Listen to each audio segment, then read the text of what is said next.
اعوذ باللہ من الشیطان الرجیم بسم الله الرحمن الرحیم حکیم قیوم خان کرشمه طب پښتو یوټیوب چینل باندې مخاطب دی او نن چې ما د کومې نسخې انتخاب کړی دی هغه ما د خپل ورونو دپاره کړی دی او ډېرو ورونو دا یو ډیمانډ کړی و، دا یو مطالبه وه د هغوی چې زموږ دپاره دا یو مالش نسخه موږ ته بیان کړه او چې هغه مالش د عضوي تناسل لپاره وي.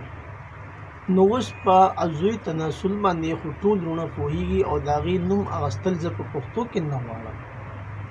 تاسو ټول وروڼه په هغې باندې پوه شوي. اوس دا مالش په څنګه تیارېږي او د دې استعمال به څه او د دې فایدې به څه نو هغه به تاسو ته په دې ویډیو کې میلاویږي. خو که دا ویډیو تاسو مکمل وکړه نو انشاءالله بیا په دې کې داسې څه خبره نه پاتې چې د هغې به تاسو تپوس کوئ یا کومنټ کوئ یا به ټلیفون کوئ. خو که دا ویډیو تاسو برابر وکړه نو ویډیو اوږدېږي نو زه راځم نسخې طرف ته. نسخه تاسو ځان سره نوټ کړئ. تاسو به راواخلئ شنګرپ 2 تولې او روغن لونګ دا به راواخلئ د ښې کوالټۍ والا 1 توله او د دې نه پس به راواخلئ آیوډکس دا راځي داسې تور کلر کې مرهمي یعنی کریمي اکثر په دې دردونو کې به موږ استعمالول او په هر ځای کې عام استعمالیږي. آیوډکس دې ته موږ ویلی شو په 50 روپۍ باندې به تقریبا ډبې میلاویږي. دا څیزونه چې کله تاسو راواخلئ نو بیا به دا تیارېږي څنګه. اول خو به تاسو شنګرپ په کرل کې واچوئ او هغه به کم از کم 4 غنټې به تاسو د هغې رګړۍ کوئ چې کله د هغې چمک مکمل ختم شي یعنی دا شنګرپ چې نو دې کې یو خپل چمک یو شاینینګ وي چې کله دې تاسو رګړیو کې چېرې تاسو سره د بجلۍ کرلي نو بیا خو مشکله نه ده. خو که چېرې هغه تاسو سره نه وي هم نو بیا هم دا څه مشکله نه ده. 4 غنټې به دې له تاسو خامخا رګړۍ به کوئ نو چې کله د دې رګړۍ 4 غنټې برابر شي نو دې هغه چمک به ختم شي او دا په ګلافي رنګ کې پاتې شي. اوس په بیا تاسو دې نه پس څه کوئ بیا به دغه روغن لونګ راواخلئ او په دې کې دا کم شنګرپ چې تاسو 4 غنټې کرل کړه نو دا په دې کې ور واچوئ او بیا به که 1 غنټه تاسو کرل کړل نو هغه به ډېره محفوظه به وي یعنې ډېره بهتره به وي. خو که نه تاسو هغه 1 غنټه نه 10 منټ هم د هغې کرل وکړو نو هم ټیک ده. خو چې څونه دا زیات کرل شي نو دې ریزلټ به هغونه سیوا کېږي.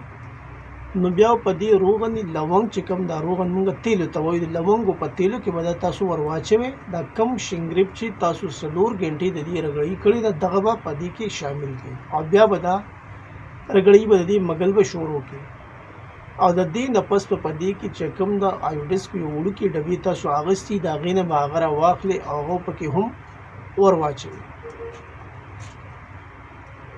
او بیا به دا تاسو په صحیح طریقې باندې مکس کړئ. یعنې بیا به یې رګړۍ وکړئ. که چېرې تاسو 10 منټه کولی شئ او که نیمه غنټه کولی شئ رګړۍ چې څونه کوئ نو د هغې فواید به سیوا کېږي. نو چې کله دغه رګړۍ ستاسو مکمل شي نو ستاسو دپاره ستاسو سره یو محفوظ او مفید مالش تیار شو چې دغه عضوي تناسل لپاره دی.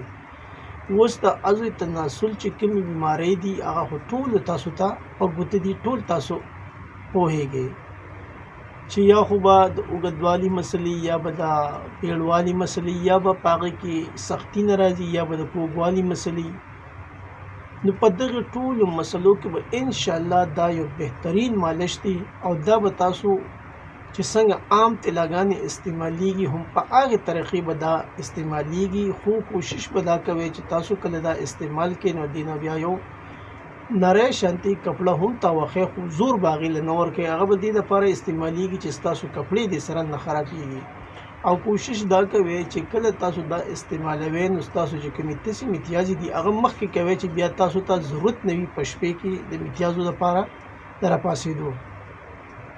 او کله چې تاسو سهار راپاڅئ نو دا به بیا په نیم ګرم پانی چې زموږ تړمې اوبه ورته وایي په هغې سره به تاسو انځئ. خو کوشش په دا کوئ چې کله دا تاسو د شپې استعمالوئ نو د پکي نه به په سایډ سملئ ولې چې دې مزاج دا یې ګرم او دا څونه تلجات چې وي یا د څونه مالشي چې د اعضای تناسل لپاره جوړیږي نو دا ټول ګرمي ولې چې د ګرمۍ سره کم چې هغه رګونه ناسي دباو شوي یا هغه کمزوري شوي نو هغه د دې ګرمایش په وجه باندې خپل اصلي حالت ته راځي. نو تاسو به د هوا نه او د یخوالي نه ځان ضرور ساتئ. امید لرم چې دا نسخه یا دا مالش په زما د ورونو ډیر زیات خوښ شوي. اوس د چینل په اخره کې هغه درخواست دی چې دا چینل تاسو زیات چې څومره کیدی شي نو سبسکرایب کړئ او د دې د لینک د خپل ورونو سره د خپل عزیزانو سره دوستانو سره هم شیر کړئ چې هغوی دې چینل ته راشي او څنګه پیدا چې تاسو حاصلوي چې دغسې پیدا ته هغوی ته هم ترلاسه شي. په اخره کې ستاسو نه اجازت غواړم. د الله فرمان.